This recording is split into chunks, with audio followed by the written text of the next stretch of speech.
मेरी आवाज़ आ रही है आप लोगों को? आवाज़ सुनाई पड़ रही मेरी?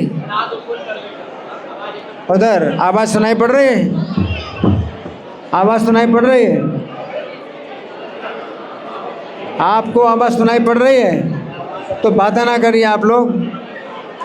अब वहाँ बातें हो रही हैं तो हम कुछ नहीं कर सकते, नहीं आप लोग बातें ना करिए, ठीक है? तो आप लोग मुंह बंद करो, अपना मुंह बंद करो और कान खोलो, ठीक है? मैं पूछूंगा, मैं जो सुना रहा हूँ कथा, मैं पूछूंगा आपसे कि आपने क्या सुना, तो बड़े ध्यान से सुनिए।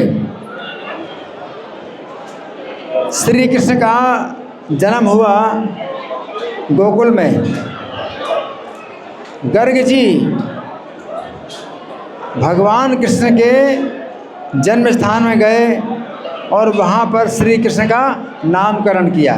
क्या किया? नामकरण किया। इसके बाद गर्ग जी श्री कृष्ण का नामकरण करके अब कहाँ पर आए, तो सुनो बड़े ध्यान से। नंद और यशोदा और रोहिणी सब मिलकर के श्री कृष्ण का नामकरण कराते हैं गर्ग जी के द्वारा। तो कृष्ण का और बलराम का नामकरण किया। अब क्या हुआ कि गर्ग जो ज्ञानियों में श्रेष्ठ हैं, गर्ग जी जो ज्ञानियों में श्रेष्ठ हैं और ज्ञान देने वाले हैं और मुनियों में सबसे महान हैं। कालिंदी तीर शोभाढ्याम वृषभानुपुरम गतः, जो जमुना जी के किनारे जो शोभा है वहाँ पर वृषभानुपुर में गए। कहाँ पर गए? वृषभानुपुर में, वृषभानुपुर, हाँ वृषभानुपुर में गए। छत्रेण शोभितम विप्रम, और उनके ऊपर जो है उनके शिष्य लोग छत्र लगाए हैं। गर्ग मुनि के ऊपर छत्र लगाए हुए हैं। द्वितीय में वासवम, ऐसे लगते हैं जैसे दूसरे इंद्र हो, दूसरे इंद्र की तरह शोभायमान है। दंडेन राजितम साक्षात धर्मराजा में स्थितम, और उनके हाथ में दंड है, गर्ग मुनि के हाथ में दंड है, मानो साक्षात धर्मराज हो। छत्र के कारण इंद्र की तरह लग रहे हैं। उनके सिर के ऊपर छत्र है, इंद्र की तरह लग रहे हैं। उनके हाथ में जो दंड है तो दूसरे धर्मराज की तरह लग रहे हैं। तेजसा द्योति दिशम, और अपने तेज से सब दिशाओं को प्रकाशित कर रहे हैं। गर्ग जी अपने तेज से, उनका इतना तेज है कि सब दिशाएं प्रकाशित हो रही हैं। तेजसा द्योति दिशम साक्षात सूर्यम एवापरम, जैसे साक्षात दूसरे सूर्य हों। गर्ग जी इतना तेजस्वी हैं कि जैसे साक्षात दूसरे सूर्य हो ऐसे मालूम पड़ते हैं।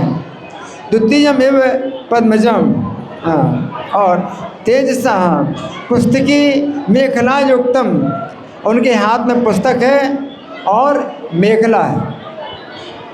द्वितीयम एव पद्मजम, जैसे मानो दूसरे ब्रह्मा, दूसरे ब्रह्मा की तरह लग रहे हैं। गर्ग जी की कैसी शोभा है, इंद्र के समान लग रहे हैं। छत्र उनके ऊपर हैं, हाथ में दंडा है, तो कैसे लगते हैं?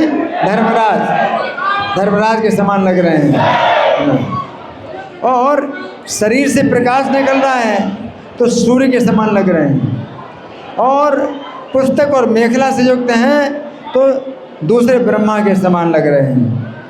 शोभितम शुक्ल वासोभिर, सफ़ेद वस्त्र धारण किए। कैसे वस्त्र धारण किए? सफ़ेद वस्त्र धारण किए हैं। एवं विष्णु में विस्थितम, तो तम दृष्टवा मुनि शार्दूलम सहसोत्थाय सादरम, तो ऐसे महामुनि गर्ग को देख करके सहसा उठ खड़े हुए। कौन?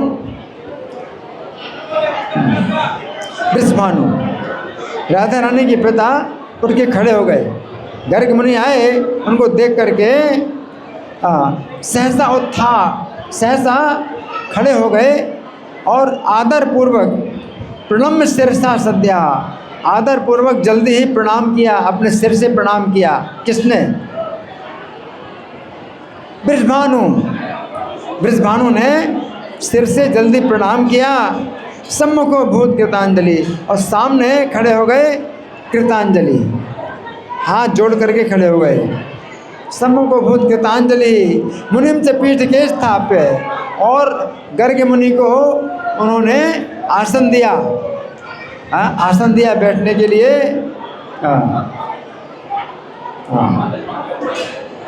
पाद्याद्य रूपचारी, और उनके चरण धोए। किसने चरण धोए?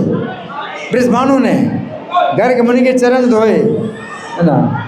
पूजिया मास विधिवत, और विधि पूर्वक पूजन किया। श्री गर्गम ज्ञानी नाम वरम, ज्ञानियों में सबसे महान गर्ग मुनि का जो है विधि पूर्वक पूजन किया। तथा प्रदक्षिणी कृत्य, इसके बाद प्रदक्षिणा करी। प्रदक्षिणा करके वृषभानु वरो महान, वृषभानु ने कहा सताम पर्यटनम शांतम गृहीणाम शांतये स्मृतम।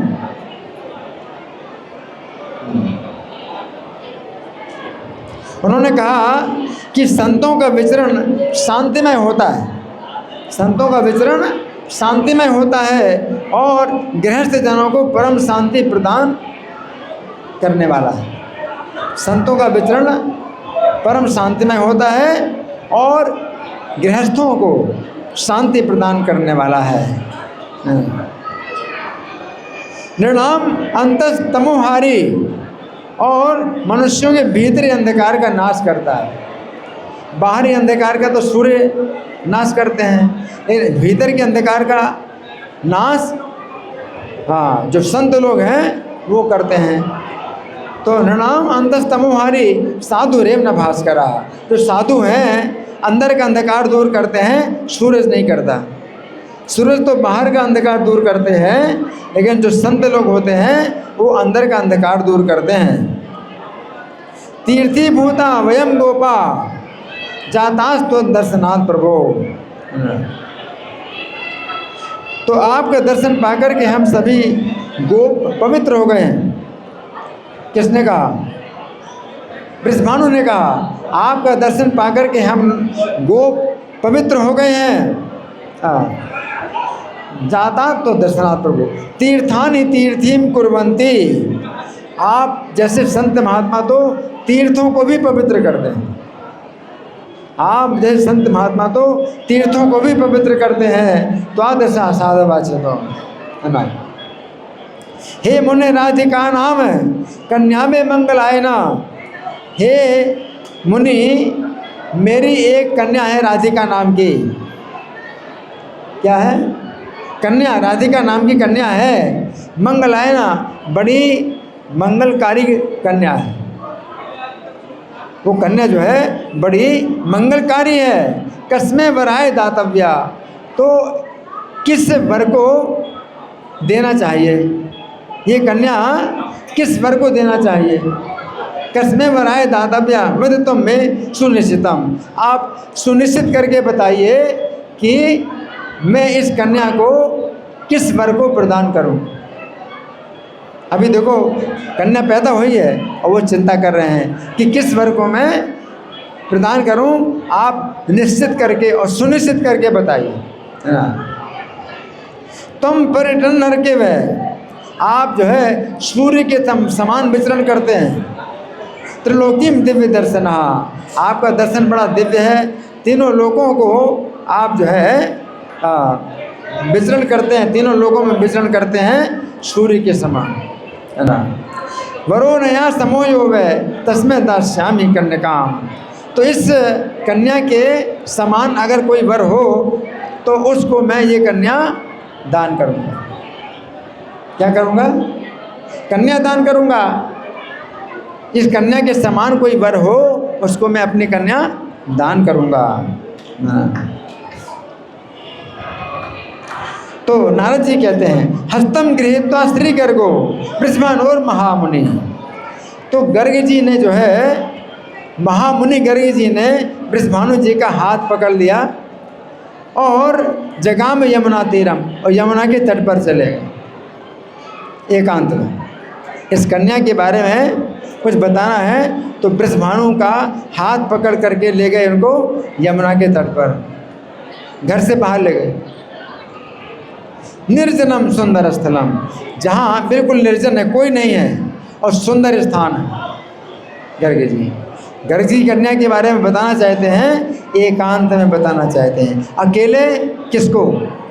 वृषभानु को, केवल वृषभानु को अकेले में बताना चाहते हैं कन्या के बारे में। कालिंदी जल कल्लोल है कोलाहल समाकुलम, वहाँ पर अगर कुछ आवाज़ हो रही है तो केवल आवाज़ हो रही है जमुना जी के जल की, और बहुत सुंदर आवाज़ हो रही है, यमुना के पानी की आवाज़ हो रही है। तत्रोपवेश से गोपेशम, और वहाँ पर गोपराज वृषभानु को बैठाया।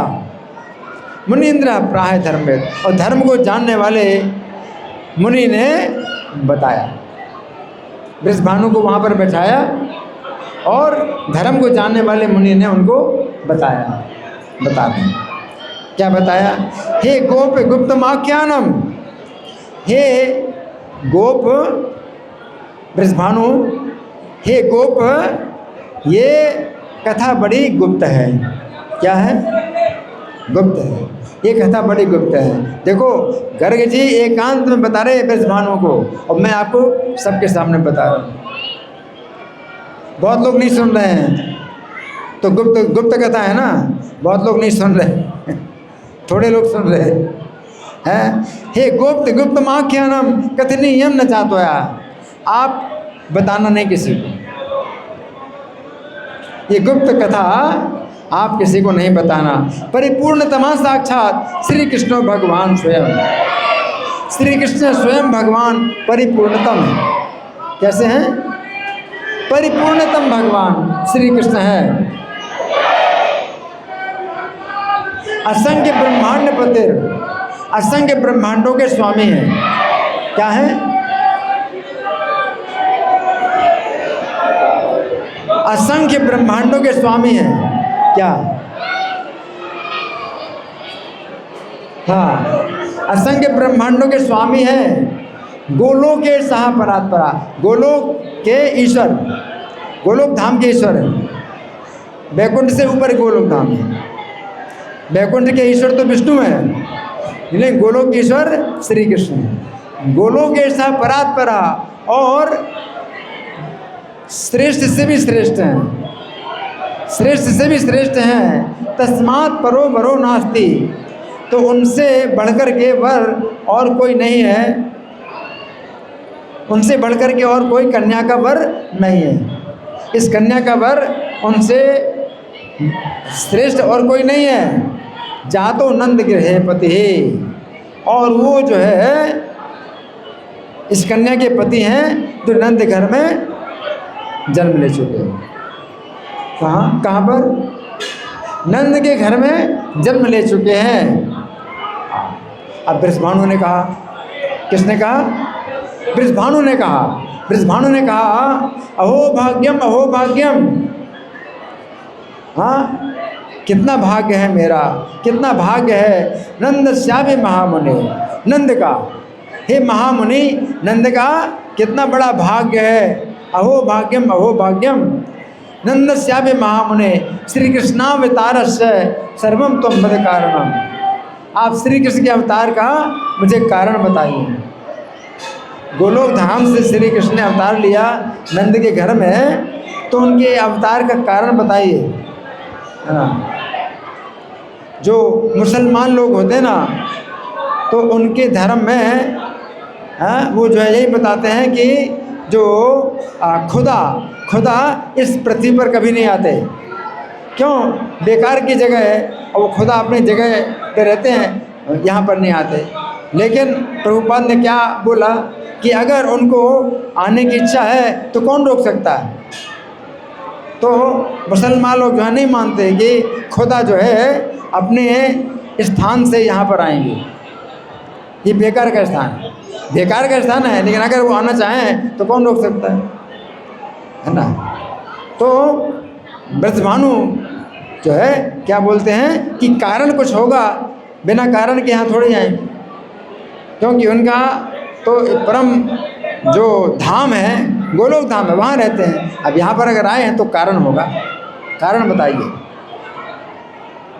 तो गर्ग जी ने कहा भवो भारावताराय, पृथ्वी के भार का उतारने के लिए, पृथ्वी के भार को उतारने के लिए कंसादि नाम बताया जा, और कंस जैसे असुरों का वध करने के लिए ब्रह्मणा प्रार्थना कृष्णो, ब्रह्मा जी ने श्री कृष्ण से प्रार्थना की। किसने प्रार्थना की? ब्रह्मा जी ने। किससे प्रार्थना की? श्री कृष्ण से प्रार्थना की। क्या प्रार्थना की? दो कार्य, पृथ्वी का भार उतारने के लिए और कंस जैसे असुरों का वध करने के लिए। ब्रह्मणा प्रार्थना कृष्णो बभूव जगती तरे, तब कृष्ण जो है इस जगत में आए हैं। श्री कृष्ण पटरागिया गोलोके राधिका भेदा, तो श्री कृष्ण की जो पटरानी हैं गोलोक धाम में, जो राधिका नाम से जाने जाती हैं, श्री कृष्ण की पटरानी है। तद्गृहे साप्य संजाता, वही जो है तुम्हारे घर में जन्मी, वही तुम्हारे घर में जन्मी है। तुम न जाना से ताम पराम, तुम उस परा देवी को नहीं जानते। तब नारद जी कहते हैं तथा प्रहर्षितो गोपो वृषभानु सुविस्मृता, तो वृषभानु जो है बहुत विस्मित हुए और बहुत हर्षित हुए। कितनी बड़ी बात है, अंधे के हाथ बटेरे लग जाए, कहते हैं ना अंधे के हाथ बटेरे लग जाए। राधा रानी उनके घर पे आ गई, बहुत हर्षित हो गए, बहुत विस्मित भी हो गए ना। कलावती समा हुए तया सार्धम विचारे जा, अब कलावती को बुला लिया वृषभानु ने, एकांत में कलावती को बुला लिया। गर्ग जी तो वृषभानु को एकांत में ले गए थे, लेकिन वृषभानु ने क्या, कलावती को बुला लिया। कलावती उनकी कौन है? कलावती उनकी कौन है? पत्नी है, राधा रानी की माँ है। कीर्तिदा बोलते हैं, कीर्तिदा, कीर्ति, कलावती, तीन नाम है। कभी कलावती बोलते हैं, कभी कीर्ति बोलते हैं, कभी कीर्तिदा बोलते हैं, तीन नाम। तो कलावती को बुलाया, तया सार्धम विचारे जा, और उसके साथ में विचार करने लगे, विचारे जा। राधा कृष्णानुभावम चा ज्ञात्वा गोप बरहा परा, तो राधा कृष्ण के प्रभाव को जान करके ये जो महान गोप वृषभानु थे, आनंदाश्रु कलाम मुंचन, आनंद के आंसू बहाने लगे। और पुनराह महामुनि, और फिर उन्होंने महामुनि गर्ग से कहा। किसने कहा? गर्ग से? हैं? नहीं, महामुनि तो गर्ग हैं, तो महामुनि गर्ग से किसने कहा? वृषभानु ने कहा। वृषभानु ने, और कौन कहेंगे? वृषभानु ने कहा तो तस्मै दास्यामि हे ब्रह्मन, हे महामुनि मैं उन्हीं को कन्या दूंगा। किनको?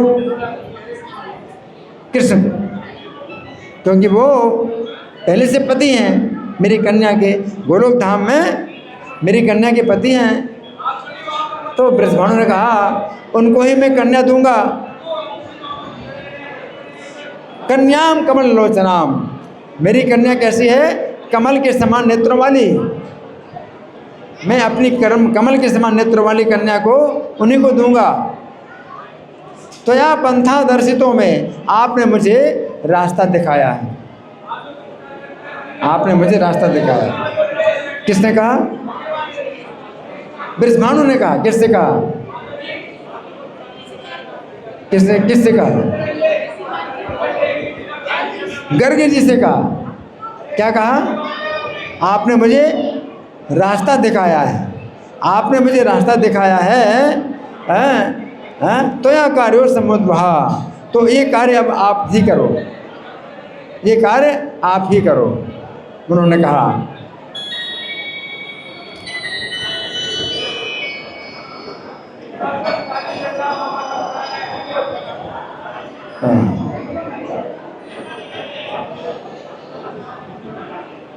हाँ, उनका कहना है, बृषभानु का कहना है कि आप ही शुभ विवाह संपन्न कराइए, हमारी कन्या का विवाह आप ही संपन्न कराइए, है ना। उद्वाह। अब गर्ग जी ने कहा अहम न कारयिष्यामि, ये कार्य मैं नहीं करूँगा। क्या कहा? ये कार्य मैं नहीं करूँगा। कौन सा कार्य? राधा कृष्ण का विवाह है, ये कार्य मैं नहीं करूँगा। विवाहम अनिवर्ण पे, इन दोनों का विवाह है हे राजन मैं नहीं करूँगा। तयोर विवाहो भविता भांडीर यमुना तटे, इन दोनों का विवाह होगा भांडीर वन में यमुना के तट पर विवाह होगा।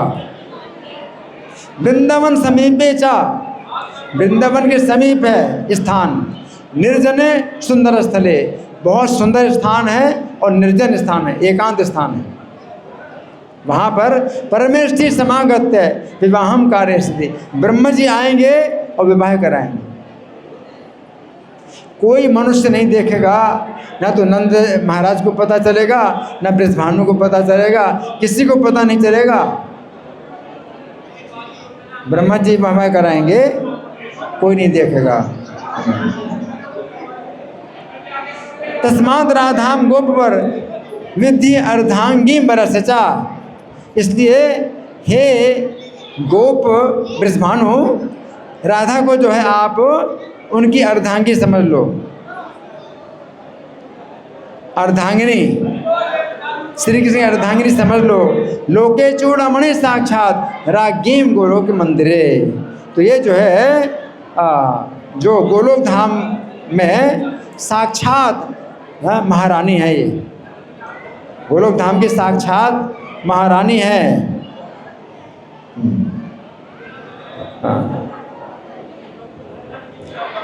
तो फिर यूयम सर्वे भी गोपाला गोलोकादागता भवी, तुम सभी जो गोपाल लोग हैं सब गोलोक धाम से ही आए हो, तुम सभी लोग। किसने कहा? गर्ग जी ने कहा। किससे कहा? बृषभानु से कहा। तुम सभी गोपाल लोग जो है कहाँ से आए हो? कहाँ से आए? गोलोक धाम से। गोलोक धाम के ये श्री कृष्ण ईश्वर हैं और राधा रानी वहाँ की महारानी है, और तुम सब लोग भी जो है गोलोक धाम से ही आए हो। तथा गोपी गणा गोपा गोलोके राधे की इच्छा, राधा की इच्छा से ही जितने गोप हैं और गोपियां हैं गोलोक धाम से यहाँ पर आए। गोलोक धाम की महारानी, उनकी इच्छा से ही तुम सब लोग जो है यहाँ पर आए हो। यद दर्शनम दुर्लभमेव दुर्घटम, तो इनका जो दर्शन है बहुत दुर्लभ है, बहुत दुर्लभ है। देवर न यज्ञ न जन्म भी के मुँह, इनका दर्शन ना तो देवताओं को होता है और अनेक जन्मों तक बड़े बड़े यज्ञ करने पर भी नहीं दर्शन होता। किसका? राधा रानी का। राधा रानी का दर्शन बड़े बड़े यज्ञ करें अनेक जन्मों तक तो भी दर्शन नहीं होता। सविग्रहम ताम तब मंदिर आजिरे, वही राधा रानी साक्षात तुम्हारे घर के अंदर विराजमान, तुम्हारे घर। लक्षण गुप्ताम बहु गोप गोपिका, और ये जो है इतना गुप्त, ये जो है रहस्य है, लेकिन सब लोग गोप गोपियाँ सब देखते हैं इनको, अपनी आंखों से देखते हैं, है ना। तो फिर नारद जी कहते हैं तथा च विस्मितो राजन दंपति हर्षितो परम, तब दोनों पति पत्नी बहुत विस्मित हुए और हर्षित हुए। कौन पति पत्नी कौन है? बृषभानु और कलावती दोनों बहुत विस्मित हुए और हर्षित हुए। राधा कृष्ण प्रभावम चा श्रुत्वा श्री गर्गम उच्चतो, राधा कृष्ण के प्रभाव को सुन करके गर्ग जी से बोले। कौन बोले?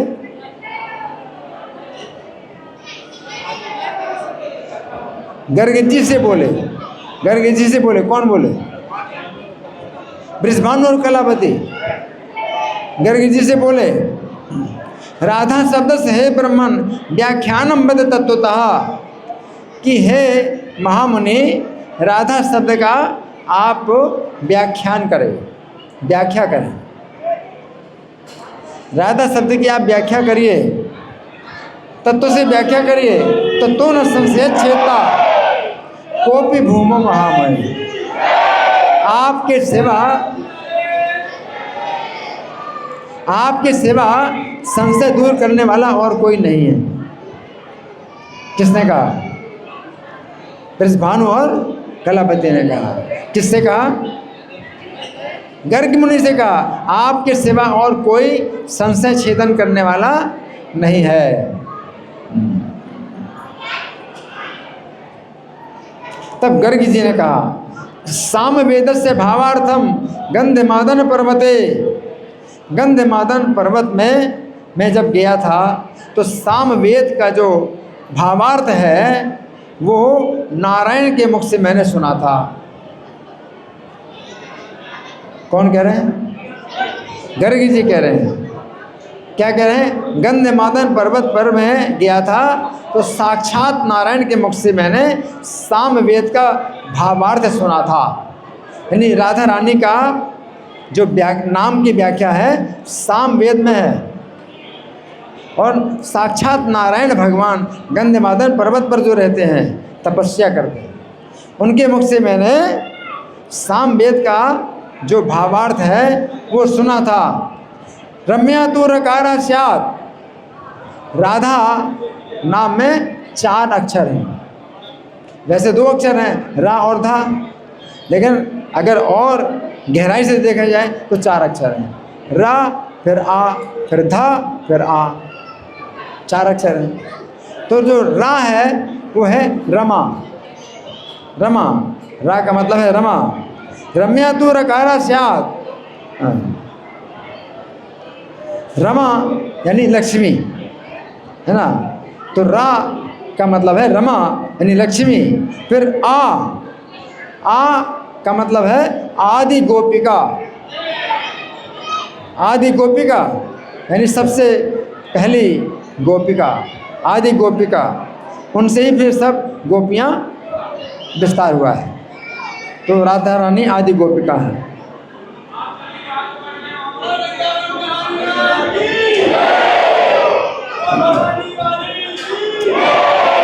फिर धा, इसके बाद तीसरा क्या है? धा। तो धा का मतलब है धरा, हाँ, धरा देवी, है ना, धरा। और फिर आ का मतलब है विरजा नदी, आकारो विरजा नदी।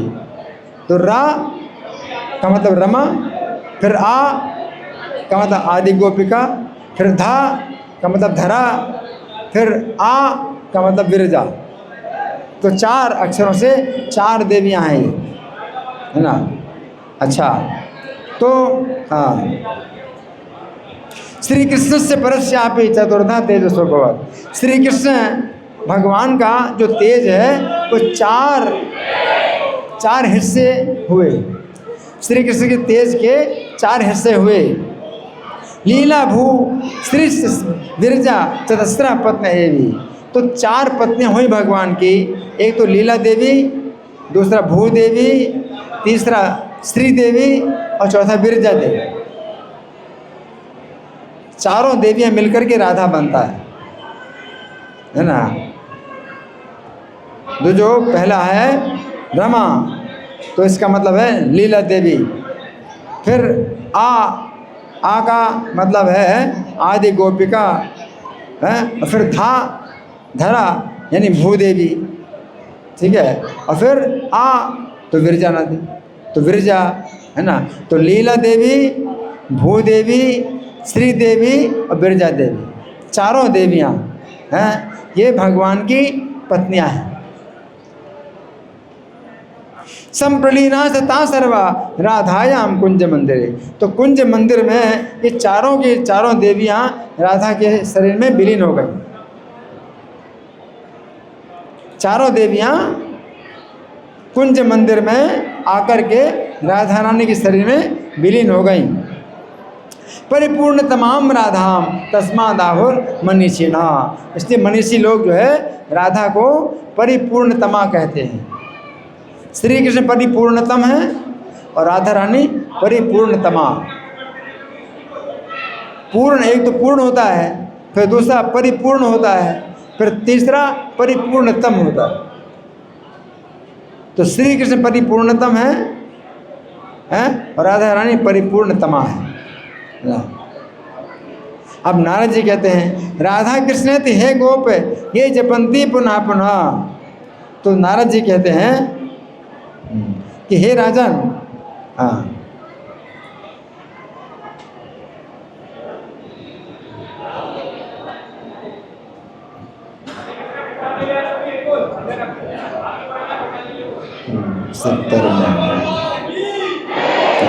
हे गोप, जो मनुष्य बारंबार राधा कृष्ण नाम का उच्चारण करते हैं, जो मनुष्य राधा कृष्ण का नाम बारंबार उच्चारण करते हैं, तो हम लोग भी उच्चारण करते हैं राधा कृष्ण का। कैसे? हरे कृष्णा कृष्णा कृष्णा हरे हरे, हरे राम राम राम हरे हरे। तो एक मंत्र में कितने बार राधा कृष्ण का नाम आया? कितने बार आया? 16 नाम है ना। 8 बार हरा आया, 8 बार कृष्ण आया, तो राधा कृष्ण का नाम 8 बार आया। ठीक है ना। हरे शब्द है राधा रानी के लिए है, तो और कृष्ण और राम ये दोनों नाम भगवान के हैं। तो 8 बार भगवान का नाम आया और 8 बार राधा रानी का नाम आया। तो राधा कृष्ण का नाम कितने बार आया? 8 बार। 8 बार आया है ना। तो हम लोग राधा कृष्ण का ही नाम उच्चारण करते हैं। अब कोई ना समझ पाए अलग बात है, ये राधा कृष्ण का नाम ही हम 8 बार उच्चारण करते हैं। एक मंत्र में 8 बार उच्चारण करते हैं। और जब एक माला होती है तो कितने बार उच्चारण हो जाता है? 8 गुणे 108। 8 गुणे 108 कितना हो गया? 800 तो वो हो गया, और 8 64, 864 बार राधा कृष्ण का नाम होता है एक माला में। और 16 माला करते हैं तो उसमें 16 से और गुणा करोगे, 864 में 16 से और गुणा करोगे, इतने बार राधा कृष्ण का नाम उच्चारण करते हैं। 16 माला कितने लोग करते हैं? हाथ उठाइए। 1 2, हाँ, सब लोग नहीं करते। तो करो, 1 माला करो, 2 माला करो, कितना भी करो, कम से कम का नियम बनाओ कि करो। तो इसमें क्या बताया है कि हे गोप, जो मनुष्य बारंबार राधा कृष्ण इस नाम का उच्चारण करते हैं, उन्हें चारों पदार्थ तो क्या, साक्षात भगवान श्री कृष्ण भी सुलभ हो जाते हैं। साक्षात भगवान श्री कृष्ण सुलभ हो जाते हैं। राधा कृष्ण हे गोप ये जपंती पुनः पुनः चतुर्थ पदार्थम किम तेषाम साक्षात कृष्णोपि लभ्यते। 4 पदार्थ प्राप्त हो जाएं तो कोई बड़ी बात नहीं है, साक्षात कृष्ण प्राप्त हो जाते हैं। 4 पदार्थ कौन से हैं? धर्म, अर्थ, काम, मोक्ष। लेकिन इनसे भी बढ़कर के क्या है? श्री कृष्ण की प्राप्ति। धर्म, अर्थ, काम, मोक्ष, ये जो प्राप्त है ये तो प्राप्त हो ही जाता है, बल्कि कृष्ण भी प्राप्त हो जाते हैं, वो बड़ी बात। कैसे प्राप्त होते हैं? बार बार राधा कृष्ण का नाम लेने से, हरे कृष्णा मंत्र का जाप करने से। आप बार बार हरे कृष्ण मंत्र का जाप करते हैं तो चारों पदार्थ की बात तो कुछ नहीं है, साक्षात कृष्ण भी प्राप्त हो जाते हैं, है ना। तदाति विस्मित हो राजन वृषभानु प्रियायुतः। उस समय वृषभानु अपनी प्रिया के साथ में बहुत विस्मित हुए। वृषभानु की प्रिया कौन है? कलावती। अपनी प्रिया के साथ बहुत विस्मित हुए। राधा कृष्ण प्रभावम तम ज्ञात्वा आनंदमयो हेभु। तो राधा कृष्ण का प्रभाव जान करके आनंदमय हो गए। कौन आनंदमय हो गए? कौन? वृषभानु राधा कृष्ण के प्रभाव को जान करके आनंदमय हो गए। इत्थम गर्गो ज्ञानी वरहा पूज तो वृषभानु ना। तो ज्ञानियों में श्रेष्ठ गर्ग मुनि इस प्रकार वृषभानु के द्वारा पूजित हुए। जगाम सौगृहम साक्षान मुनि इंद्र सर्वविद कपि। तो वे मुनियों के महामुनि, सबसे बड़े विद्वान गर्ग जी अपने घर फिर चले गए, है ना। तो ये कथा अभी आपको जो मैंने सुनाई है। अब आगे और कुछ आप लोग सुने, बड़े ध्यान से सुनिए आगे की कथा।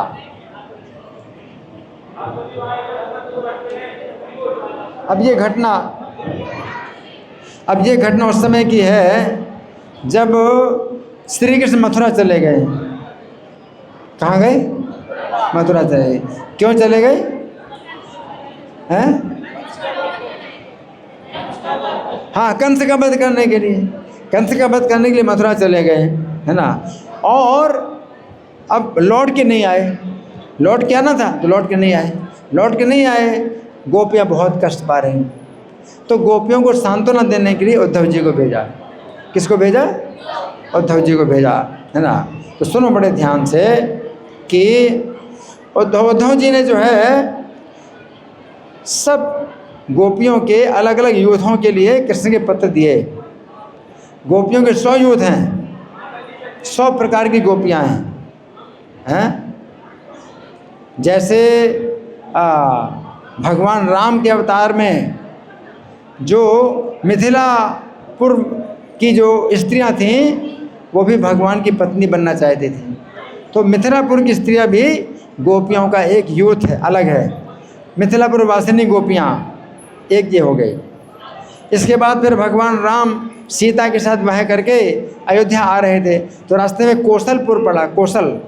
तो कौशलपुर वासिनी स्त्रियां भी भगवान से मोहित हो गए, तो वे भी गोपियां बनी, कौशलपुर वासिनी गोपियां। फिर श्री राम सीता के साथ अयोध्या आए। अयोध्या की स्त्रियां भी श्री राम को देख करके मोहित हो गई, तो अयोध्या वासिनी स्त्रियां भी गोपियां बनी, अयोध्या वासिनी गोपियां ये हो गई, है ना। इसी प्रकार से वामन भगवान का अवतार हुआ। तो जब वामन भगवान का अवतार हुआ तो सुतल लोक में बलि महाराज को वामन भगवान ने भेज दिया, और बलि महाराज के द्वारपाल बन गए वामन देव। तो भगवान वामन का ऐसा गुण देख करके भगवान साक्षात बलि के द्वारपाल बन गए। ऐसा गुण देख करके सुतलपुर वासिनी स्त्रियां भी जो है वामन भगवान से आकर्षित हो गई, तो वे सुतलपुर वासिनी स्त्रियां भी गोपियां बनी, सुतलपुर वासिनी गोपियां। इसी प्रकार से पृथु महाराज का जब अवतार हुआ तो बृहस्पतिपुरी के राजा थे पृथु महाराज, तो वहाँ की स्त्रियां भी जो है राजा भगवान पृथु को अपना पति बनाना चाहती, तो बृहस्पतिपुरी की स्त्रियां भी गोपियां बनी, बृहस्पतिपुरी निवासिनी गोपियां अलग गोपियां। तो इस प्रकार से भगवान के साथ में बहुत सी स्त्रियों के अलग अलग अवतारों में जो है जो आकर्षण हुआ, वे सब स्त्रियां जो है अलग अलग गोपियां बनी, है ना। तो ये 100 प्रकार की गोपियां हैं जो कि यहाँ पर ब्रज में रहती हैं, और प्रत्येक यूथ के लिए एक एक पत्र भगवान ने भेजा। हर प्रकार की गोपी के लिए एक एक पत्र भेजा। कौशलपुर वासिनी गोपियों के लिए भगवान ने पत्र अलग भेजा, मिथिलापुर वासिनी गोपियों के लिए अलग पत्र भेजा, पुलिंद कन्या गोपियों के लिए अलग पत्र भेजा। तो भाई उद्धव जी सबके पत्र लाए। अब राधा पत्रम संगृहीत्वा, राधा रानी के लिए अलग पत्र, कृष्ण का पत्र राधा रानी के लिए अलग था। तो राधा रानी ने वो कृष्ण का पत्र लेकर के सिरो नेत्रे तथा हृदय निधाय, तो अपने सिर में लगाया, नेत्रों में लगाया और छाती से लगाया। इसके बाद वाचयत्वा, पढ़ने लगी। राधा रानी ने श्री कृष्ण का पत्र जो राधा रानी के नाम से लिखा था, कहाँ लगाया? सिर में लगाया, नेत्रों में लगाया, हृदय में लगाया। इसके बाद पढ़ने लगी। तत्स्मृत्वा तत्पाद पंकजम, और श्री कृष्ण के चरण कमलों का स्मरण करते हुए पत्र को पढ़ने लगी।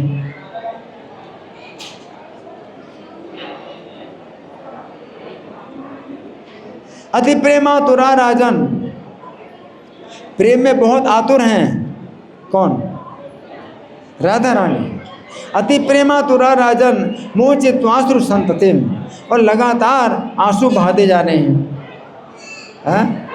राधा रानी जो है नेत्रों से आंसुओं की धारा बहाते हुए मूर्छा माँ पराम राधा, वो परा मूर्छा को प्राप्त हो गए, पढ़ नहीं पाए पत्र, कृष्ण का पत्र पढ़ नहीं पाए और परम मूर्छा को प्राप्त हो गई राधा रानी। याद अवश्य पश्यता, उद्धव जी के सामने ही राधा रानी मूर्छित हो गई, पत्र ही नहीं पढ़ पा रहे। क्यों? बहुत प्रेम में आतुर हैं राधा रानी, प्रेम में इतनी आतुर हैं, पत्र को नहीं पढ़ पाई और परम मूर्छित हो गए। कुंकुमा गुरु पाटिर द्रव्य पुष्प रस ससा,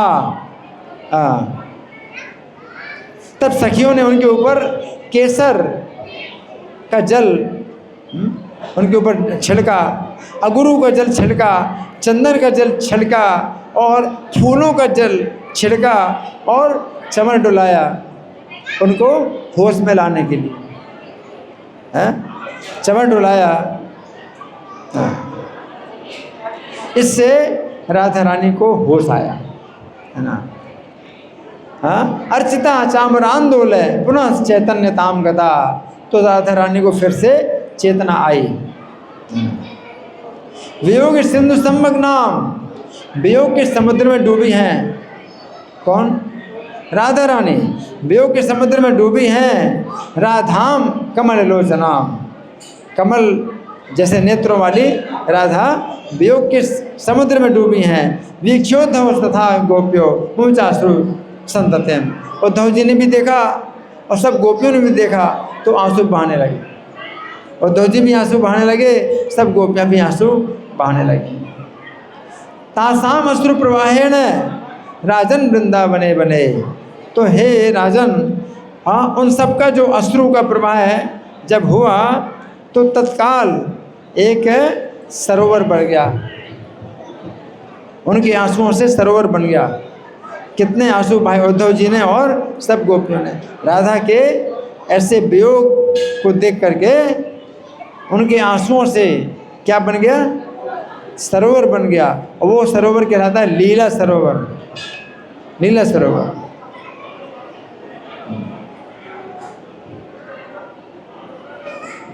और उसमें बहुत से पुष्प भी प्रकट हो गए, कहलार के पुष्प खिल गए उसमें। इसके बाद नारद जी बताते हैं कि जो मनुष्य उस सरोवर का दर्शन करे और जल का पान करे और भली भांति स्नान करे और फिर कथा को सुने तो कर्मों के बंधन से मुक्त हो जाता है, श्री कृष्ण को प्राप्त कर लेता है। उस सरोवर में स्नान करे, दर्शन करे, पानी पिए उसको और फिर कथा सुने, इस कथा को सुने तो क्या होगा? उसको श्री कृष्ण की प्राप्ति हो जाएगी, है ना। अब उद्धव जी के मुख से श्री कृष्ण के पुनरागमन का समाचार सुन करके अतोद्धव मुखाचुरत्वा श्री कृष्णागमनम पुनः, तो उद्धव जी के मुख से उन्होंने सुना, राधा रानी ने, कि श्री कृष्ण का पुनः आगमन होगा। पपच्छु कुशलम सर्वम श्री कृष्ण से महात्मनः, तब राधा रानी ने महात्मा श्री कृष्ण के कुशल समाचार पूछे। किससे पूछे? उद्धव जी से पूछे। उद्धव जी पूछे, आनंददम श्री ब्रजराज नंदनम द्रक्ष्यामि कस्मिन् समय घने प्रभम, कौन सा समय होगा ऐसा जब मैं दर्शन करूंगी? किनका? आनंद देने वाले श्री कृष्ण का दर्शन करूंगी, ब्रजराज के नंदन का दर्शन करूंगी, और श्याम घन श्याम का दर्शन करूंगी। घनम मयूरी वे समुत्सुका भृशम, जैसे मयूरी जो है मेघ का दर्शन करना चाहती है, ऐसे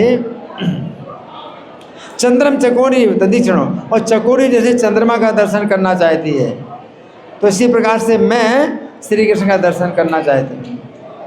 राधा रानी क्या कहती हैं कि मैं श्री कृष्ण का दर्शन उसी प्रकार करना चाहती हूँ जैसे मयूरी मेघ का दर्शन करना चाहती है, नाचने लगती है, जब मेघ देखती तो नाचने लगती है, और चकोरी चंद्रमा को देखना चाहती है ना।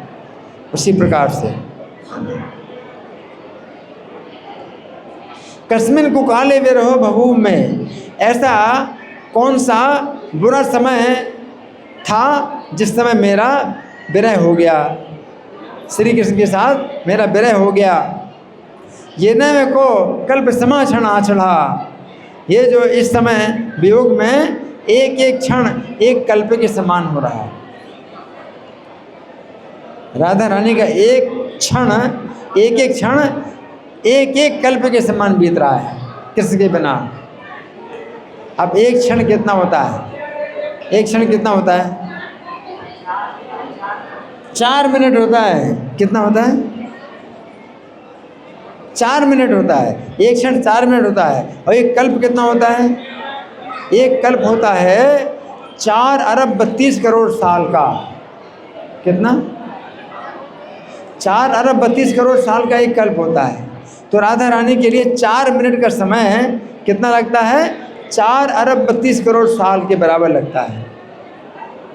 किस कारण से, कृष्ण के वियोग में।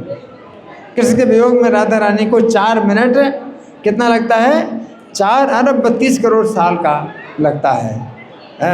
तो राधा रानी कहती है कि निश्चित नियम विपरार्ध हेलनम, और जो रात्रि, एक रात्रि कितनी बड़ी लगती है, 2 परार्ध के बराबर लगती है।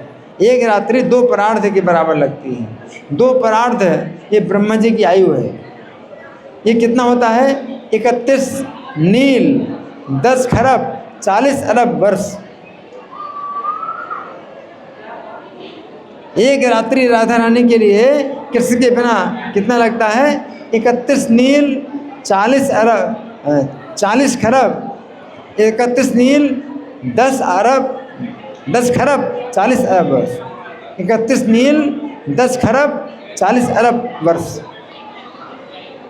एक रात कृष्ण के बिना राधा रानी के लिए इतना बड़ा समय लगता है। करोति गोविंद पद द्वयम बिना, तो गोविंद के जो चरण कमल के बिना मुझको रात्रि 2 परार्थ के बराबर लगती है। कच्चित कदाचित ब्रजमां गमिष्यति, तो अब वो कब आएंगे, वो समय कब आएगा। तो क्या कभी श्याम सुंदर यहाँ पर आएंगे। राधा रानी क्या कहती हैं, क्या कभी श्याम सुंदर यहाँ पर आएंगे, ब्रज में आएंगे। करोति किम तत्र हरिर्वदासु में, तो मुझे जल्दी बताइए कि कब श्याम सुंदर यहाँ ब्रज में आएंगे। अद्यैव यत्नेन धृता किला सभा, मैंने अभी तक बड़े प्रयास से प्राणों को धारण किया है। उनके बिना मेरे प्राण निकलना चाहते हैं। मैं बड़े प्रयास से प्राणों को मैंने अभी तक धारण किया है ना। प्रसय निर्याति मृषा गिरातुरा, उनके झूठे वादे से मेरे प्राण निकले जा रहे हैं। झूठा वादा कर दिया, झूठा वादा कर दिया क्या, कि मैं वापस आऊँगा। तो उनका झूठा वादा से मेरे प्राण जो है हठ पूर्वक निकलना चाहते हैं। दृष्टवा क्षणम तो मम हृदय शीतलम, तुम्हारा दर्शन करके, कौन कह रहे हैं, राधा रानी। किससे कह रहे हैं, उद्धव जी से कह रहे हैं। तुम्हारा दर्शन करके क्षण भर के लिए मेरा हृदय शीतल हुआ। तुम्हारा दर्शन करके मेरा हृदय क्षण भर के लिए शीतल हुआ है। एक क्षण कितना है, 4 मिनट। 4 मिनट के लिए मेरा हृदय शीतल हुआ है तुम्हारा दर्शन करके। प्रसन्नास में समागत है, तो ही तुम्हारे आने से मैं उसी प्रकार प्रसन्न हो रही हूँ। तुम्हारे आने से मैं उसी प्रकार प्रसन्न हो रही हूँ। यथा प्रसन्न जनकात्मजापुरा, जैसे कि पहले जनक पुत्री प्रसन्न हुई थी हनुमान के आने पर। लंका में हनुमान जब गए थे तो जनक पुत्री सीता प्रसन्न हुई थी हनुमान के आने से। लंकापुरम वायुसुते समागते, जब लंकापुर में जनक पुत्री जो है सीता थी, तो हनुमान जी आए थे। जैसे प्रसन्न हुई थी सीता, उसी प्रकार से मैं तुम्हें देख करके प्रसन्न हो रही हूँ।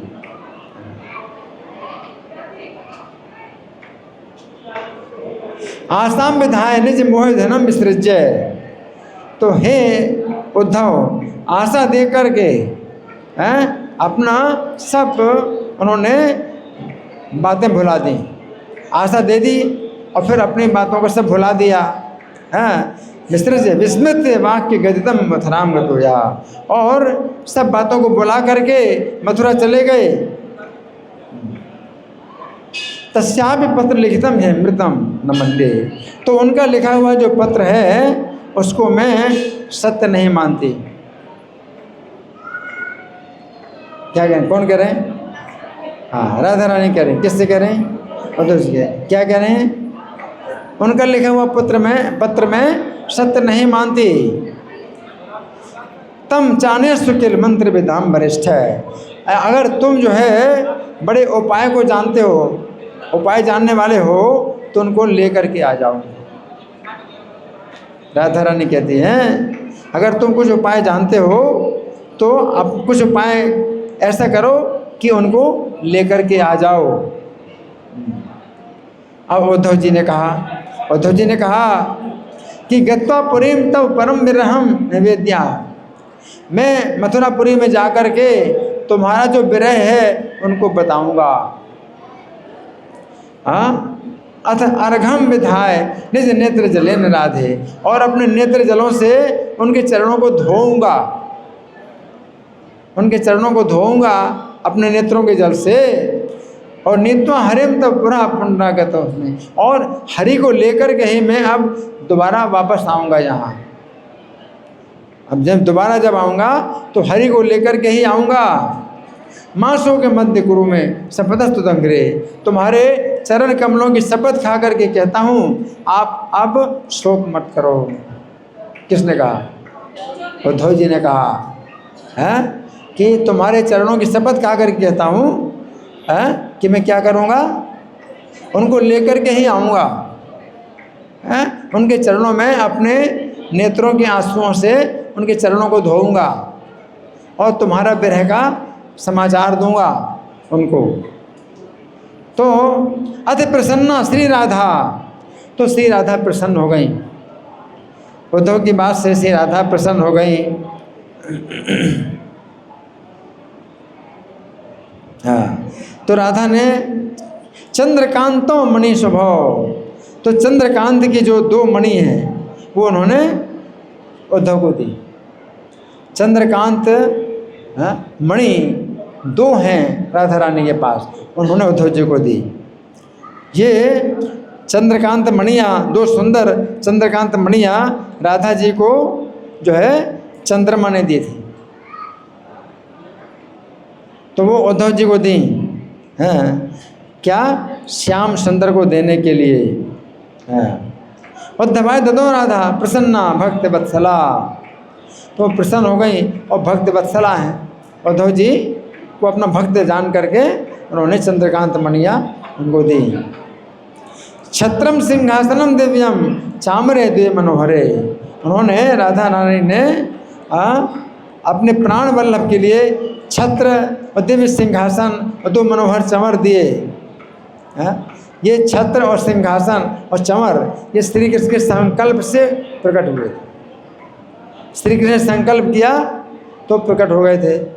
2 एक तो सिंहासन था और छत्र था और 2 चंवर थे, है ना।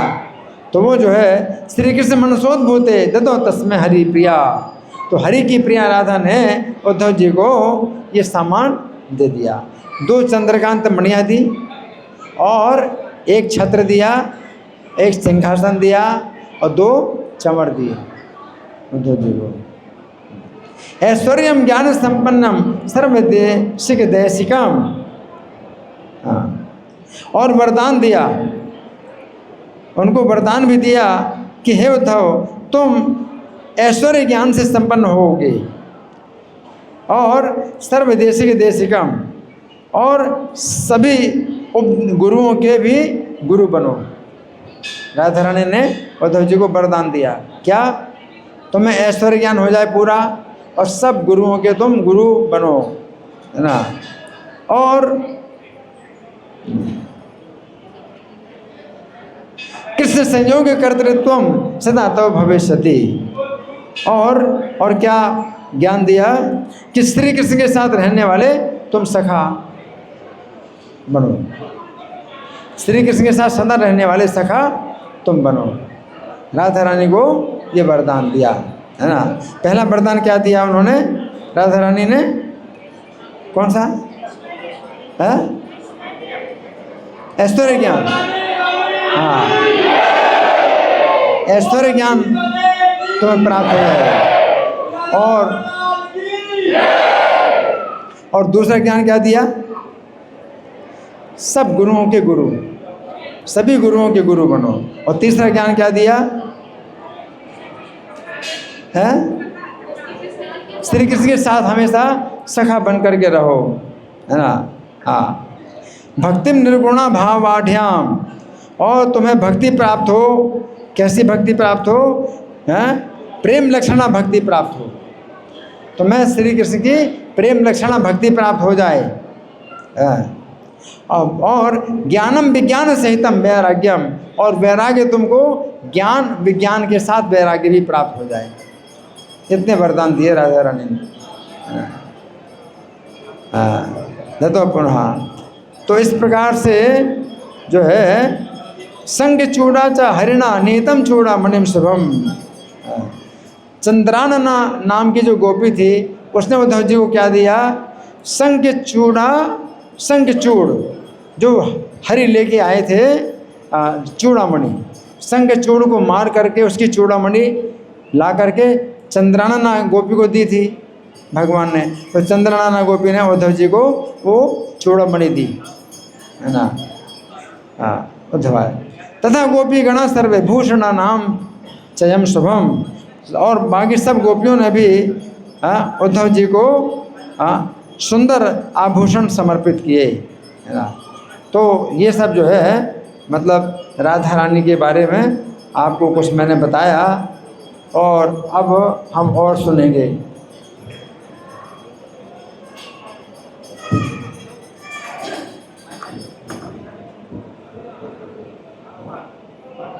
इसको थोड़ा कम करो, ढीला करो। हाँ, आप करें बस, ठीक। हरि बोल।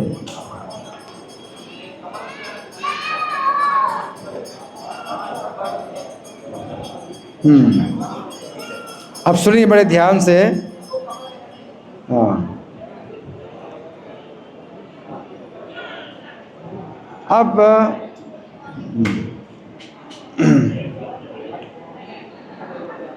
उद्धव जी के साथ में जो है, हाँ, उद्धव जी के सामने सब गोपियाँ अपना अपना भाव प्रकट कर रहे हैं।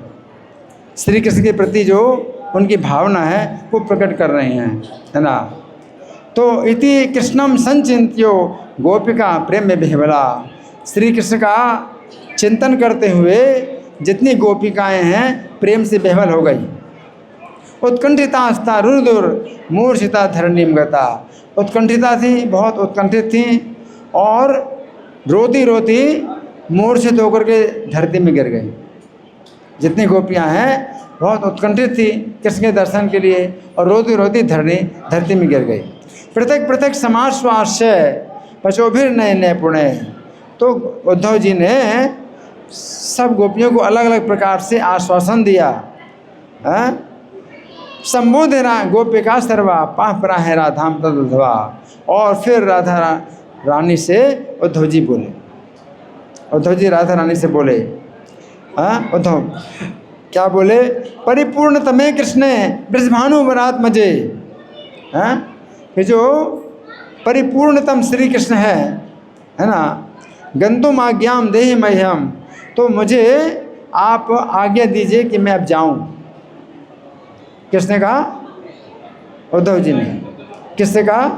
राधा रानी से। वृषभानु वर की पुत्री, अब मुझे आज्ञा दीजिए कि मैं जो है श्री कृष्ण, परिपूर्णतम श्री कृष्ण के पास जाऊं। नमस्तुभ्यम ब्रजेश्वरी, और हे ब्रज की ईश्वरी, मैं तुमको नमस्कार कर रहा हूं।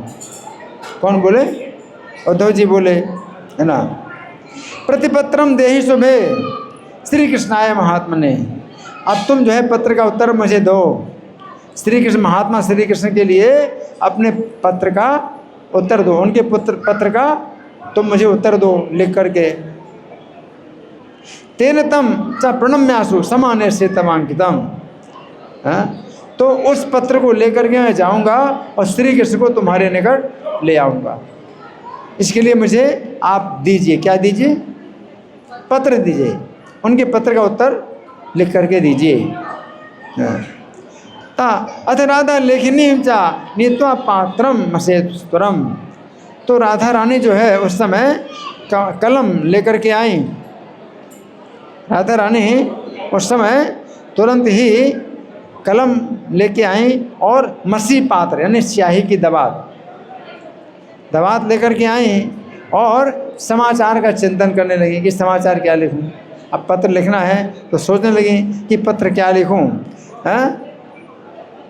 तत्त आर्द्रीकृतम जातम नए नाम बुझवारी भी, और तब तक उनके नेत्रों से आंसुओं की वर्षा होने लगी। आंसू की वर्षा होने लगी। अब पत्र लिखना सोच रहे हैं लेकिन आंखों से आंसू बहने लगे, है ना। यद्यत पत्रम समानितम राधिया लेखनीयतम, तो जो भी पत्र राधा रानी जो है हाथ में लेती हैं, तो उनकी आंसुओं की धारा से वो सब भीग जाता है। राधा रानी लिखना चाहती हैं, आंखों की आंसू धारा से वो भीग जाता है। आप लिखें कैसे? वो लिख नहीं पा रहे हैं, है ना। अश्रु प्रवाहम मुंचन्ती कृष्ण दर्शन लालसाम, श्री कृष्ण के दर्शन की लालसा में आंसू का प्रवाह निकलता जा रहा है। उद्धव विस्मयन प्राह है राधाम कमल लोचनाम, उद्धव जी जो है बहुत विस्मित हो गए और राधा रानी से बोले, बड़े विस्मित हो गए और राधा रानी से बोले। उद्धव ने कहा, कथम लिखसी राधे तुम कथम दुखम करोसि, है ना। तो हे श्री राधे, आप कैसे लिखती हैं और कैसे दुख प्रकट करती हैं, ये सब कथा मैं आपके लिखे बिना ही किसी को बताऊँ। आप कैसे लिखती हो और कैसे दुख प्रकट करती हो, ये कथा अब मैं किसी को बताऊंगा। आपको अब पत्र लिखने की जरूरत नहीं है, आपके लिखे बिना मैं किसी को बताऊंगा, है ना। सर्वाम तस्मै बदश्यामी व्यथाम तुल लेखनम बिना, आपका जो दुख है, आपकी व्यथा है, वो किसी को मैं बताऊंगा। तो नारद जी कहते हैं, इति श्रुत्वा वचस्तस्य राधया गत बाधया। हाँ, तो उद्धव की बातें सुनकर के राधा बाधा रहित हो गई और सब सखियों के साथ उद्धव का पूजन किया। राधा रानी की बाधा मिट गई, पत्र तो लिख नहीं पा रहे हैं, बड़ी बाधा हो रही। जब उद्धव जी ने कहा कि अब मत लिखो पत्र, मैं बता दूंगा कृष्ण को, तो वो बाधा उनकी दूर हो गई और उद्धव जी का पूजन किया। सब सखियों के साथ उद्धव जी का पूजन किया। गोपीगण मनोमंज्ञाप नत्वा नत्वा पुनः पुनः, और सब गोपियों के साथ में राधा रानी को जो है उन्होंने प्रणाम किया। राधा को प्रणाम किया और परिक्रमा किया और उन्होंने सबसे विदा ली। इसके बाद उद्धव जी रथ पर सवार हुए। रथमारूह्य दिव्याभम रत्न भूषण भूषितम, उस रथ में बैठे जो रत्नों के आभूषणों से आभूषित था वो रथ, उसमें गति प्रत्याभिमानो सौ संध्यायाम नंद मायो, और उनको जो है जो अपने ज्ञान का अभिमान था वो उनका दूर हो गया और संध्या के समय नंद जी के पास आ गए। मार्तन उद्यम प्राप्त नत्वा गोपी में सोमती। इसके बाद जब सवेरा हुआ, सूर्योदय हुआ, तो उद्धव जी ने यशोदा को नमस्कार किया और नंदराज की आज्ञा लेकर के क्रमशः 9 नंदों से मिले और 6 वृषभानुओं से मिले और 9 उपनंदों से मिले और संपूर्ण शाखाओं से अलग अलग मिले, विदा लिया और रथ पर आरोहण होकर के वहाँ से चल दिए। सभी गोप गोपियाँ उनके पीछे पीछे दूर तक पहुँचाने के लिए गए। उद्धव जी सबको स्नेहपूर्वक लौटा करके मथुरा को चले। अब श्री कृष्ण यमुना के मनोहर तट पर अक्षय वट के नीचे एकांत स्थान में बैठे हुए थे मथुरा में। उद्धव जी जब गए मथुरा तो श्री कृष्ण एकांत में बैठे थे, तो अच्छा अवसर मिल गया उद्धव जी को। तो यमुना के तट पर अक्षय वट के नीचे एकांत स्थान में बैठे थे, वहाँ उनको प्रणाम किया, उनकी परिक्रमा की और नेत्रों से आंसू बहाते हुए प्रेम गदगद वाणी में बोले। कौन बोले? उद्धव जी बोले। किससे बोले? श्री कृष्ण से बोले। उद्धव ने कहा किम देव कथनीयम में भवतो शेष साक्षिणः। हे देव, आप तो सबके साक्षी हैं, आपको मुझे क्या बताना। अब मैं आपको क्या बताऊं, आप सबके साक्षी हैं, आप सब कुछ जानते हैं, है ना। विदित्व समराधिकाया गोपी नाम देहि दर्शनम। तो आप जो है राधिका का कल्याण कीजिए और गोपियों का कल्याण कीजिए और उन्हें दर्शन दीजिए। उद्धव जी ने कहा आप उन्हें दर्शन दीजिए। श्री कृष्णम देव देवेशम समाने से तवान्तिकम इत्थम वाक्यम समय भूतम रक्ष रक्ष कृपानिधि। तो मैंने उनको बार बार यही कहा कि मैं देवताओं के देवता श्री कृष्ण को तुम्हारे निकट लाऊंगा।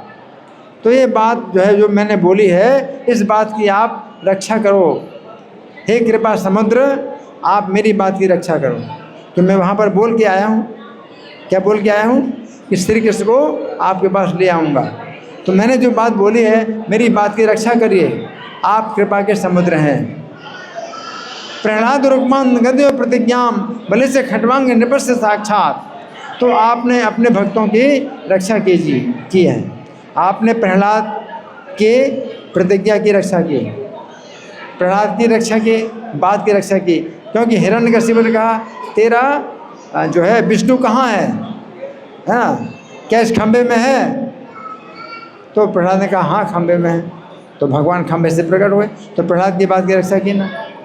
उसी प्रकार से प्रहलाद रुक्मांगद नाम के एक राजा हुए हैं, है ना। तो उन्होंने भी जो है कुछ प्रतिज्ञा की थी, तो भगवान ने उनकी प्रतिज्ञा की रक्षा की। रुक्मांगद और बलि महाराज की प्रतिज्ञा की रक्षा की। बलि महाराज ने कहा मैं आपके 3 पग पूरे करूँगा। तो भगवान ने कहा कि तुम 3 पग कैसे पूरे करोगे, 2 पगों में तो मैंने तुम्हारी पूरी संपत्ति नाप ली। तो बलि महाराज ने क्या कहा, तो पूरी संपत्ति आपने 2 पगों में नापी ना, तो पूरी संपत्ति से ज़्यादा बड़ी संपत्ति तो मेरा शरीर है, तो आप इसको अगर आप लोगे तो 2 पग के बराबर तो हो गया, 2 पग से भी ज़्यादा हो गया। मेरी पूरी संपत्ति आपने 2 पग में नापी है और मेरा जो शरीर है उससे ज़्यादा कीमती है। तो मेरे शरीर को आप अगर नापोगे तो 2 पग से ज़्यादा हो गया, तो 4 पग से ज़्यादा दे रहा हूँ आपको। तो बलि महाराज की बात को भगवान ने स्वीकार किया, तो बलि महाराज की बात की रक्षा की। इसी प्रकार से राजा खटवांग की रक्षा की। राजा खटवांग के पास जो है केवल 2 मुहूर्त बचा था, शरीर जीवन जो है केवल 2 मुहूर्त का जीवन था। तो उन्होंने ये जो है बोला था कि इस 2 मुहूर्त के अंदर ही मैं भगवान के धाम में चला जाऊंगा। तो भगवान का चिंतन किया, भगवान के धाम चले गए। तो खटवांग की बात की रक्षा की। अम्बरीश की भी प्रतिज्ञा, अम्बरीश महाराज की प्रतिज्ञा की रक्षा की भगवान ने, है ना। तो अम्बरीश महाराज ने क्या किया था, एकादशी का उपवास किया और अगले दिन उन्हें पारण करना था, एकादशी का पारण करना था। और दुर्वासा मुनि आ गए और दुर्वासा मुनि ने कहा कि मैं अभी जमुना जी में स्नान करके आऊँगा तब भोजन करूँगा और तुम तब तक रोको। अब अम्बरीश महाराज तो एकादशी का पारण करना चाहते और वो समय निकल रहा है, तो दुर्वासा मुनि देर लगा रहे, तो उन्होंने पानी पी लिया। तो पानी पीना भोजन करना भी माना जाता है और नहीं करना माना। तो निर्जल अगर एकादशी किया तो पानी पीने से भी पारण हो जाता है, तो उन्होंने पारण कर लिया। और दुर्वासा मुनि ने अम्बरीश महाराज के ऊपर बड़ा दोष लगाया कि तुमने मुझे बिना खिलाए पिलाए पानी कैसे पिया। तो अम्बरीश महाराज की रक्षा की भगवान ने चक्र छोड़ दिया और दुर्वासा मुनि के पीछे चक्र पड़ गया और दुर्वासा मुनि को फिर अम्बरीश महाराज के चरणों में गिरना पड़ा और माफ़ी मांगनी पड़ी। तो भगवान ने अम्बरीश की बात की रक्षा की। तो आपने जो है प्रहलाद की बात की रक्षा की, रूपमांगद की बात की रक्षा की, बलि महाराज की बात की रक्षा की, खटवांग की और अम्बरीश की और ध्रुव की प्रतिज्ञा भी रक्षा की। ध्रुव महाराज की प्रतिज्ञा क्या थी? वो अपने पिता की गोद में बैठना चाहते थे, लेकिन सौतेली माता ने मना किया कि पिता की गोद में ना बैठूं। तो ध्रुव महाराज ने फिर प्रतिज्ञा करी कि मैं अपने पिता से भी बढ़कर के राज्य प्राप्त करूंगा, मुझे पिता की गोद में। हरि बोल। चली गया भाई, सुनाई दे रहा है? तो अम्बरीश महाराज, ध्रुव महाराज की जो प्रतिज्ञा थी कि मैं अपने पिता की गोद में नहीं बैठना, मुझे पिता से भी बड़ा राज्य चाहिए, तो भगवान ने फिर उनको ध्रुवलोक प्रदान किया, जो कि उनके पिता से भी बढ़ कर के उनका स्थान है। तो उद्धव जी कहते हैं कि आप जो है मेरे वचन की भी रक्षा कीजिए। मैंने वहाँ राधा रानी को और गोपियों को वचन दे दिया कि मैं श्री कृष्ण को लेकर के आऊँगा, तो आप मेरे वचन की रक्षा करिए और क्या करो, चलो मेरे साथ। उद्धव जी कहते हैं कि आप मेरे साथ चलिए।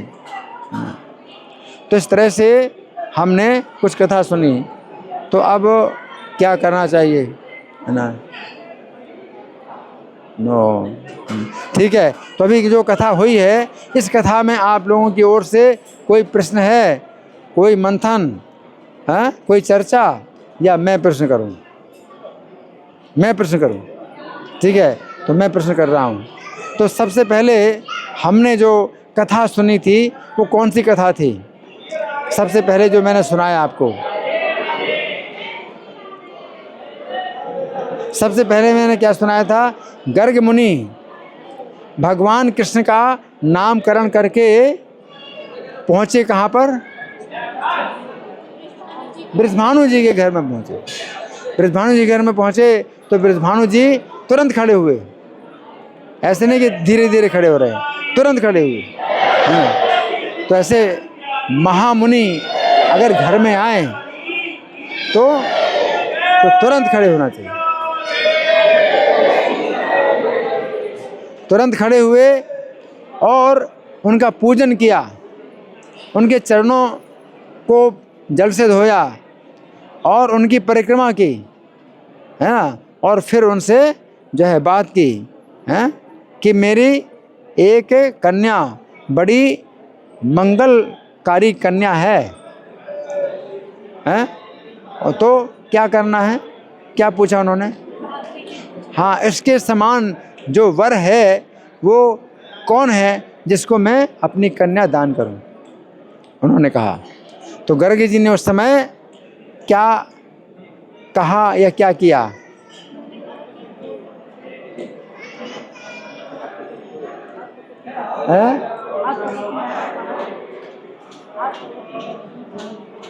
और जोर से हाँ, उनका कुछ बोले नहीं, उनका हाथ पकड़ करके महल से बाहर आए। और कहाँ पर आए? यमुना जी के किनारे, और उनको बैठाया। और वहाँ पर आवाज़, केवल एक ही आवाज़ हो रही थी। कौन सी आवाज़ हो रही थी? यमुना जी के जल की आवाज़ हो रही थी। इस प्रकार से गर्ग जी ने फिर बृषभानु को क्या बताया?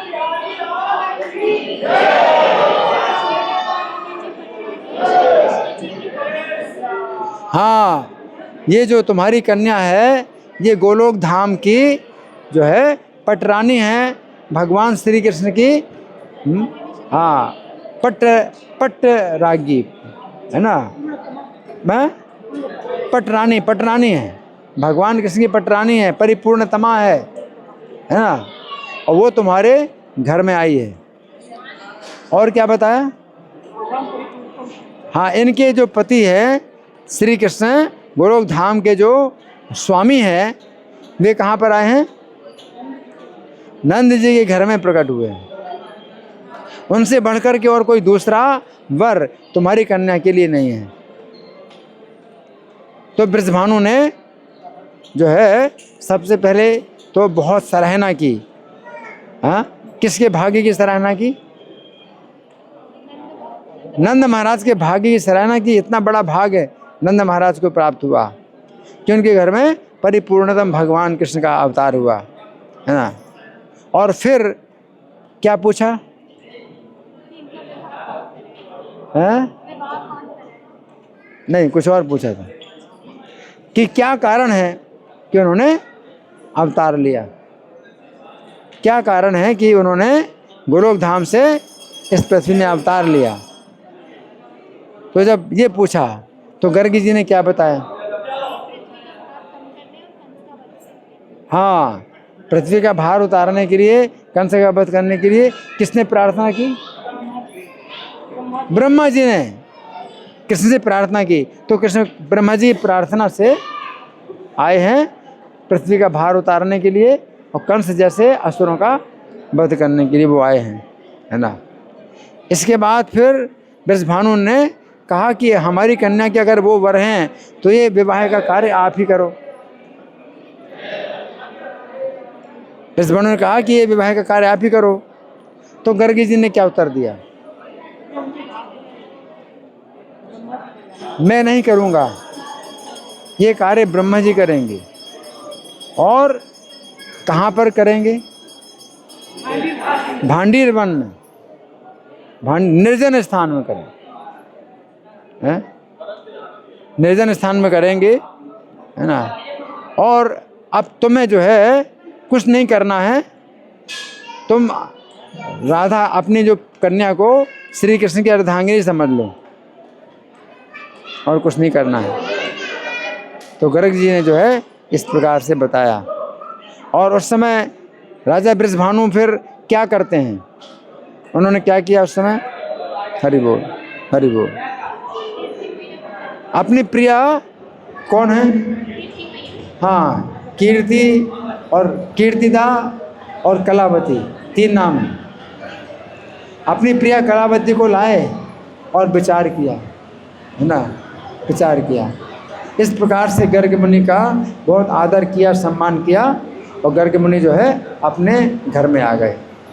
तो ये मैंने कथा सुनाई आपको। इसके बाद फिर और कौन सी कथा सुनाई?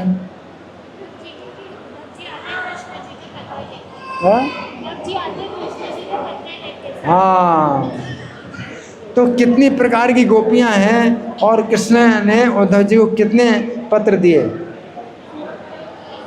100 प्रकार की गोपियां, 100 प्रकार की गोपियां हैं, और कृष्ण ने 100 पत्र अलग अलग गोपियों के लिए लिख करके उद्धव जी को दिए, है ना। और एक पत्र उनमें से राधा रानी के लिए।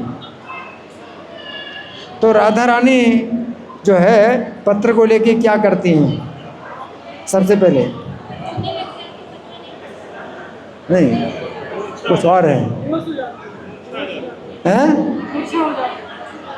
नहीं, कुछ और भी है। हाँ, सिर में लगाते हैं, आँखों में लगाते हैं, फिर हृदय में लगाते हैं, फिर पढ़ने लगी, लेकिन पढ़ नहीं पाई, हैं? आँखों से आंसू, वियोग के अश्रु बहाने लगे, वियोग के अश्रु बहाने लगे, और क्या हो गई? मूर्छित हो गई, पढ़ नहीं पाए, पत्र नहीं पढ़ पाए, मूर्छित हो गए। उसके बाद क्या हुआ?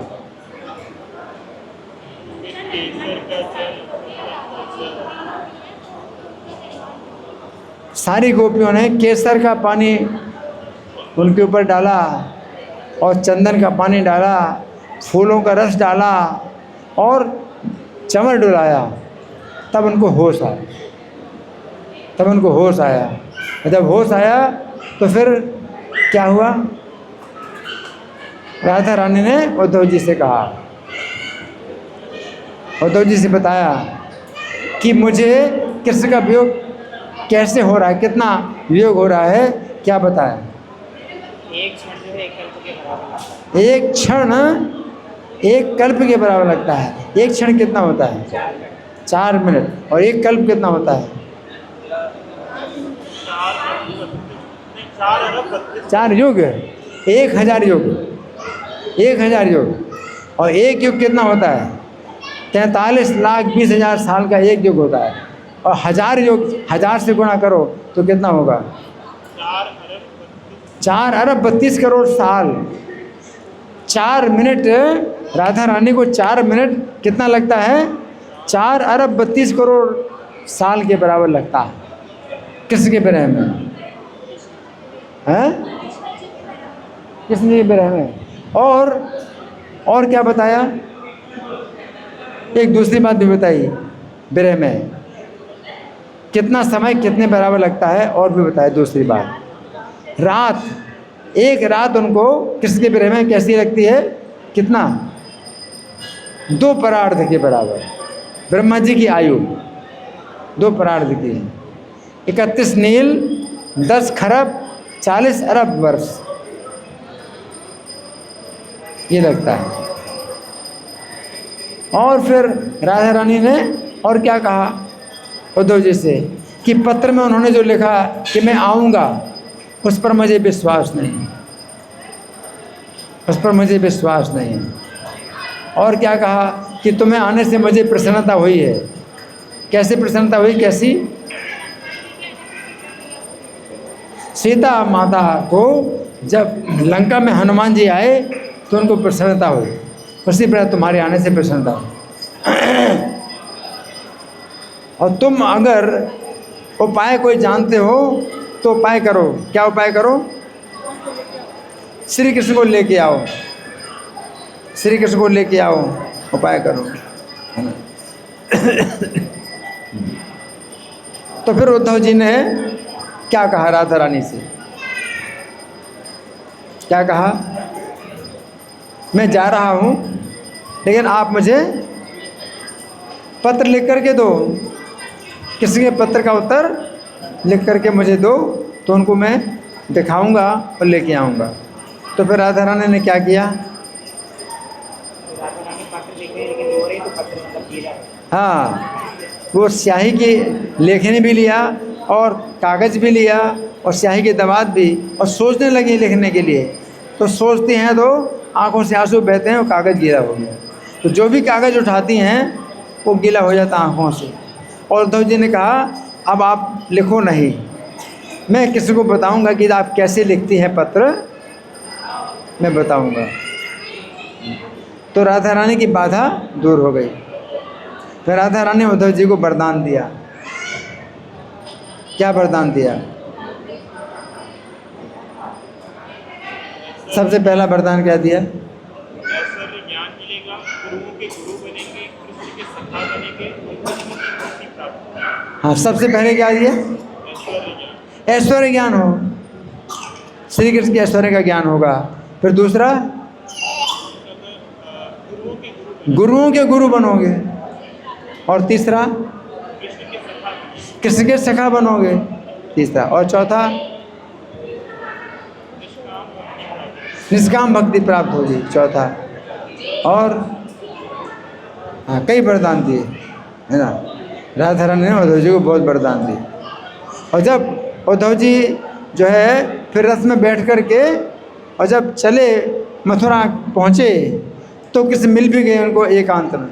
अब एकांत मिलना था कृष्ण को, और कृष्ण मिल गए एकांत में। कहाँ पर थे? मथुरा में तो थे। मथुरा में कहाँ पर? यमुना के तट पर थे, अक्षय वट के नीचे एकांत में बैठे थे। और उद्धव जी ने क्या कहा?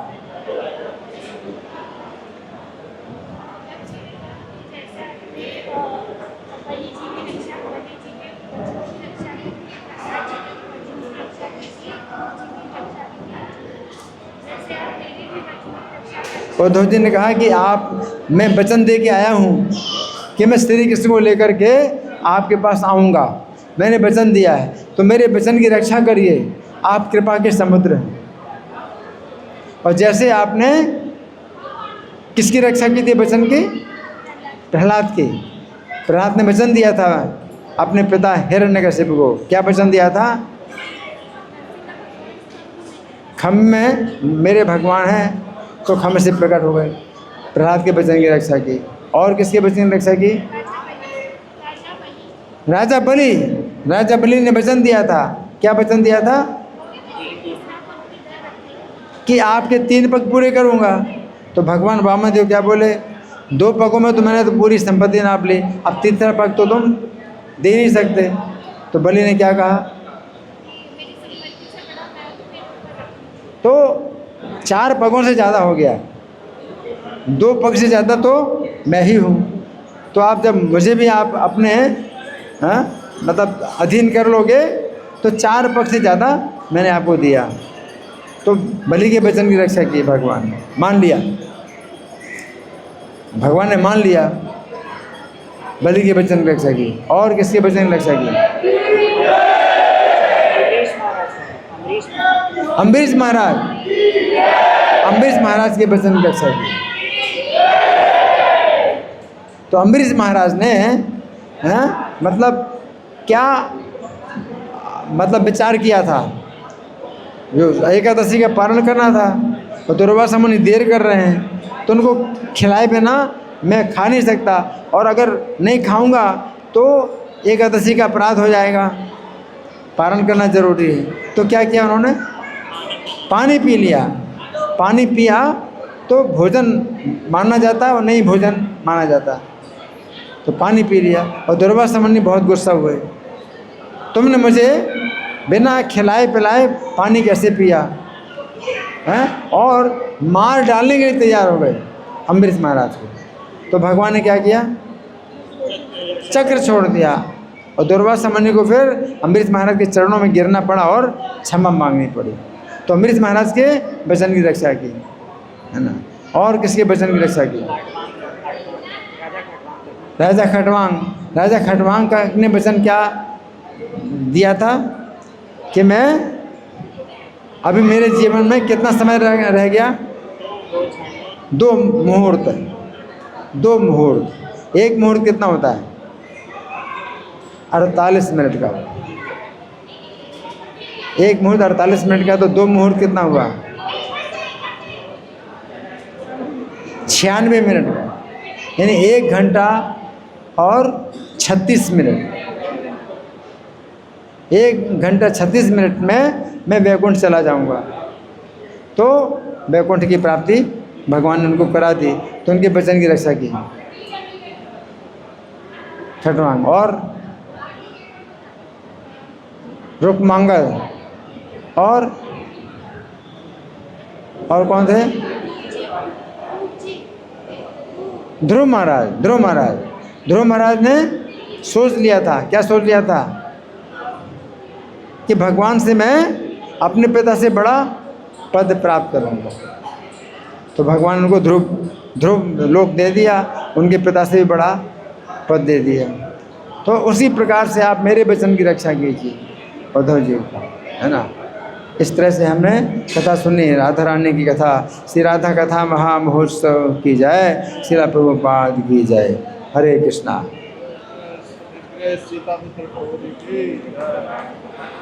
हरे कृष्णा कृष्णा कृष्णा हरे हरे, हरे राम राम राम हरे हरे।